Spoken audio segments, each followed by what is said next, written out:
les secours sauvent des vies et je veux les remercier d'agir quotidiennement avec beaucoup de courage et beaucoup de dévouement. Je vous remercie. Merci beaucoup, Madame la Ministre. La parole est à Monsieur Stéphane Delautrette pour le groupe socialiste. Merci Madame la Présidente. Monsieur le Ministre de l'Économie, le couperet est tombé ce matin. Le déficit de 2023 s'élève donc bien à 5,5 points de PIB, soit un dérapage de 16 milliards d'euros. Cette somme considérable révèle l'amateurisme de votre gouvernement qui s'avère incapable de gérer un budget pourtant imposé sans débat par 49.3. Monsieur le ministre, ne vous en déplaise, ce sont bien les choix de ce gouvernement qui nous ont conduits dans cette impasse. C'est bien ce gouvernement qui nous a infligé 220 milliards d'euros de recettes en moins 2017 en allégeant la fiscalité des plus riches et des grandes entreprises. Or, aujourd'hui, c'est bien cet argent qui manque cruellement à notre hôpital, à la prise en charge décente des aînés, à notre école publique ou encore à la planification écologique.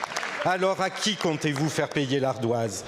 Les premières pistes avancées par le ministre des Comptes publics ce matin sont extrêmement préoccupantes. Ce n'est ni aux collectivités déjà exsangues, ni à notre État-providence, ni aux Françaises et aux Français que nous avons applaudi à 20 h lors du Covid de payer les pots cassés. N'infligez pas, Monsieur le Ministre, une punition collective pour des cadeaux qui n'ont profité qu'à quelques-uns.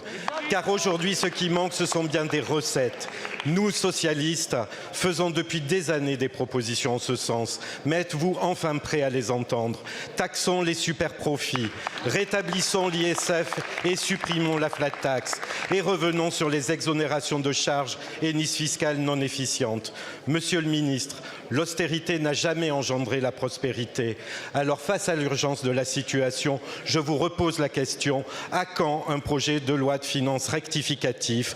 Vous engagez-vous enfin à respecter cette Assemblée et à permettre le débat parlementaire? Je vous remercie. La parole est à Monsieur Thomas Cazenave, ministre en charge des Comptes publics.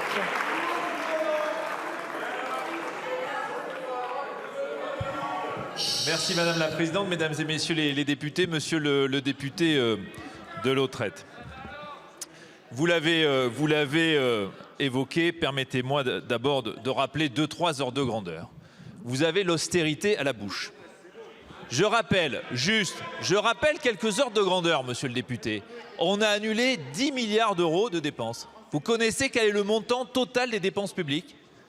1600 milliards. Alors quand on annule 10 milliards d'euros de dépenses sur 1600 milliards, permettez-moi de vous dire, Monsieur le député, qu'on est très loin de l'austérité. L'austérité, Monsieur le député, vous le savez, c'est ce qui s'est passé dans les pays qui n'ont pas maîtrisé leurs finances publiques et qui ont dû couper dans les pensions, les salaires des fonctionnaires, les services publics. Nous sommes, Monsieur le député, extrêmement loin de l'austérité. Et alors vous avez la solution. Je vous ai bien écouté. Des taxes, des taxes, des taxes, des taxes. Et vous savez ce que vous promettez, Monsieur Delautrette, Monsieur le député, c'est moins de croissance, moins d'emplois, plus de chômage. Et pour redresser les finances publiques, il faut garantir la croissance et l'emploi. Et puis alors vous me dites attention aux collectivités territoriales. Vous savez que le traumatisme